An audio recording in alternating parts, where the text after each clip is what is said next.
Hello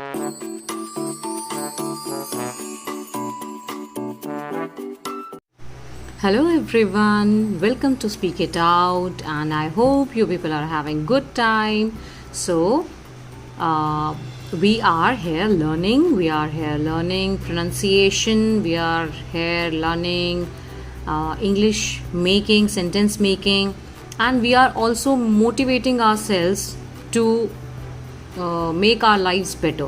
Okay, so मैंने अपनी videos में when you will go to my page there are videos में and there are playlists. So 2 playlists are there. One is spoken English and the other one is motivation or something, get motivated, and something like that. So whenever you feel low, you can go to my motivation area, and whenever you want to learn English, you can visit my spoken area.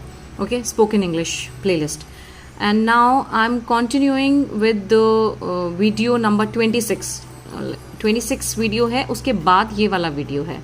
Okay, so we had learn some sentences. हमने sentence पढ़ा था affirmative sentences, जहाँ कोई चीज़ बिल्कुल fixed है. Indefinite मैंने आपको बताया था, एंड फिक्स्ड है, जो जैसी है वो वैसी ही है. You can not change the form of that. So these are the affirmative sentences, and I would like to tell you that this is JPH General English book revised edition, and ये किसी भी दुकान पे मिल जाती है. So we had studied affirmative sentences, then negative sentences and interrogative sentences. You people go back to my previous videos जहाँ पे मैंने आपको सेंटेंस कैसे बनता है ये सिखाया था, और बहुत ही आसान तरीका बताया था कि किसी भी सेंटेंस को आप कैसे बना सकते हैं. But there are some typical sentences. So this is page number 49 of this book. 49 of this JPH book. Typical sentences means जिसमें वो वैसे ही होते हैं. जैसे कुछ चीज़ें होती है ना, वो वैसी ही हम हिंदी में बोलते हैं, उसी तरह इसमें होता है कि आपको बहुत ज़्यादा इसमें चेंजेस करने की ज़रूरत होती नहीं है, ग्रामर लगाने की ज़रूरत नहीं होती है. कुछ शॉर्ट फॉर्म्स बना दी गई हैं, आप उन्हीं को यूज़ कीजिए. सो दिस इज़ मुझे नींद आ रही है. आप इसको आप क्या कहेंगे? मुझे, आई वॉन्ट टू स्लीप बोल सकते हैं, है ना, मैं सोना चाहता हूँ. इनडायरेक्टली वो कहेगा कि आपको नींद आ रही है. बट इसके लिए कोई एक टिपिकल सेंटेंसेस दे दिया गया, आई एम स्लीपी. तो आप इनको ना इसी तरह से याद कर लीजिए. I am hungry, I am sleepy, ठीक है. I am angry. उस मकान को आग लगी हुई है. तो जब किसी जगह को आग लग जाती है तो हम बोलते हैं that area is on fire. Okay, so that house, उस मकान बोला इसलिए that house is on fire. But यहाँ पे भी रूल वही है. देखिए, सब्जेक्ट सबसे पहले जिसके बारे में बात हो रही है वो, फिर हेल्पिंग वर्ब प्रेजेंट में है, आग लगी हुई है इज, एंड देन बचा कुचा ऑन फायर. तुम्हें आज स्कूल से देर हो गई है. आप आज स्कूल के लिए लेट हो गए हो. You are late for school today. So यहाँ पर भी वही लिया हमने. तुम्हें सब्जेक्ट है जिसके बारे में बात हो रही है, सबसे पहले उन्हें लिखा. उसके बाद हमने यू के साथ हेल्पिंग वर्ब क्या होता है, हमेशा आर आता है प्रेजेंट में, हमने आर लिखा. उसके बाद क्या है, बचा कुचा. आप क्या हो गए हो, लेट हो गए हो. किसके लिए, स्कूल के लिए. तो लेट होना एक इंपॉर्टेंट चीज़ है स्कूल से ज़्यादा. आप लेट हो गए हो वो इसलिए यहाँ पे एक विशेष चीज़ है, विशेषता है, एडजेक्टिव है. नेक्स्ट, सीता और गीता खेल रही हैं. Sita and Gita are at play. ठीक है, एट प्ले भी बोल सकते हैं, आर प्लेइंग भी बोल सकते हैं. So these are typical sentences, आप इस तरह यूज़ कर सकते हैं. और काफ़ी टाइम ये कन्फ्यूजन होता है कि सीता और गीता है या दो नाम है तो आप इज लगाएंगे, आर आत लगाएंगे. तो आप ये सोचिए, जब सीता और गीता हैं तो वो एक वचन से, एक नाम से बहुवचन बन गए, 2 लोग हो गए. तो बहुवचन में हम जिस तरह है की जगह हैं का प्रयोग करते हैं, वे दोनों हैं, बिंदी लगा देते हैं मात्रा में. इसी तरह यहाँ पे सीता एंड गीता, सीता इज की जगह, गीता इज की जगह आर बन जाता है. सिमिलरली, गाड़ी चल रही है. The train is in motion. तो कोई भी चीज़ जब चल रही होती है उसको हम बोलते हैं that is in motion. Okay, the train is in motion, the car is in motion. Okay, अब यहाँ पर ये एक्सरसाइजेज हैं. आपको ये एक्सरसाइजेज बिल्कुल ईमानदारी से, ऑनेस्टी से करनी है. मैं आपको बता देती हूँ. दिल्ली भारत की राजधानी है. अब इसमें सब्जेक्ट क्या है, दिल्ली. तो सबसे पहले आप क्या लिखेंगे, दिल्ली. ठीक है, दिल्ली के साथ आप क्या लगाएंगे, हेल्पिंग वर्ब है तो इज आएगा, दिल्ली इज. अब इंपॉर्टेंट चीज क्या है, एडजेक्टिव क्या है, विशेषता कि वो राजधानी है. तो फिर आप दिल्ली के लिए क्या लगाएंगे, दिल्ली इज कैपिटल. किसकी है, इंडिया की, of India. Delhi is capital of India. आपने देखा किस तरह से सेंटेंस बन गया. वह समय का पाबंद है. अब समय के पाबंद के लिए एक वर्ड होता है punctual. Punctual.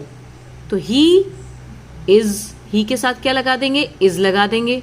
He is punctual.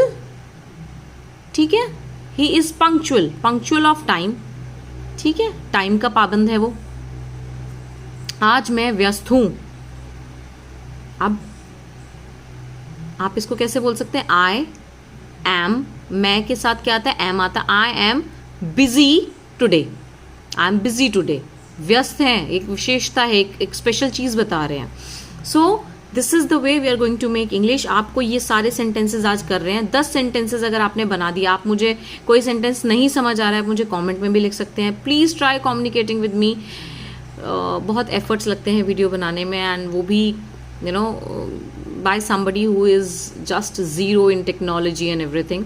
So this is all for today. Anything else that I would like to tell you is that see, you have to go back to my videos. जो लोग नए जुड़े हैं, please try watching my previous videos. And what we are doing here is we are learning pronunciation. We are learning how to be confident in front of others, how to present ourselves in a better way. Okay. And आपको उसके लिए क्या करना है? You have to follow me the way I speak, you have to follow me similarly. This is not that boys में feel कि ऐसे हम नहीं बोल सकते, मैं लड़कियों की तरह बात नहीं करती हूँ, मैं नॉर्मल प्रोनाउंसिएशन करती हूँ यहाँ पर। Okay, this is the way I learned. So today I will share you my story that there was a news reader, probably she also doesn't know, there was a news reader, Smriti, and she used to come on headlines today. It was around year 2003 or 2 when I passed out my 12th, and it was a big deal speaking English at that moment, and hum being a Hindi medium student, it was a tough task for me. So I don't know, somehow one day I just switched on that English news channel and I found her English too good. It was an outstanding English, the pronunciation was up to the mark, and I just started following her. What I used to do is, she used to speak one sentence and I used to follow her the way she used to speak. मैंने अपनी तरह से अंग्रेजी नहीं बोली, जिस तरह वो अंग्रेजी बोला करती थी मैं उनको उसी तरह फॉलो करती थी। तो she used to speak one sentence, I used to follow her. By the time मैं वो one sentence उनकी तरह बोल पाती थी, तब तक वो 5th या 6th sentence पर पहुंच जाती थी। Then I used to catch that 5th or 6th sentence and then I used to follow her. And this way I kept watching that channel and I kept following her. And there came a time when I started following her, I mean in the similar speed, the way she used to speak. And I got this pronunciation from her.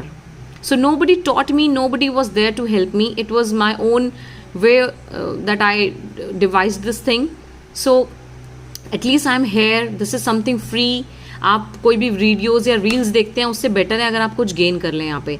So instead of watching my videos in fast forward, better you watch it in a slow manner and try to follow what I'm teaching you here. So this is all for today. Keep yourself motivated, stay positive, keep watching my videos, keep liking, you may share it with others. Thank you so much for the day. Take care. Bye bye.